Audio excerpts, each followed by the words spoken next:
کہ جب کوئی بھی انسان کسی کے لیے بہتری کرنے کی کوشش کرتا ہے تو اللہ تعالیٰ بھی اس کے لیے بہتری کرنا شروع کر دیتے ہیں، کیونکہ وہ دوسروں کی بہتری کر رہا ہے۔ اور جب انسان دوسروں کو پریشان کرنے کی کوشش کرتا ہے کسی بھی چیز کو لے کر، کسی بھی دنیاوی چیز کو لے کر، تو وہاں پر آ کر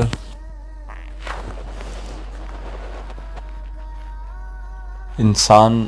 کو یہ سوچنا چاہیے کہ یار اگر میں یہ کر رہا ہوں تو کیوں کر رہا ہوں، اس کا مجھے کیا فائدہ ہے۔ اگر وقتی طور اسے دیکھنے میں یہ نظر آتا ہے کہ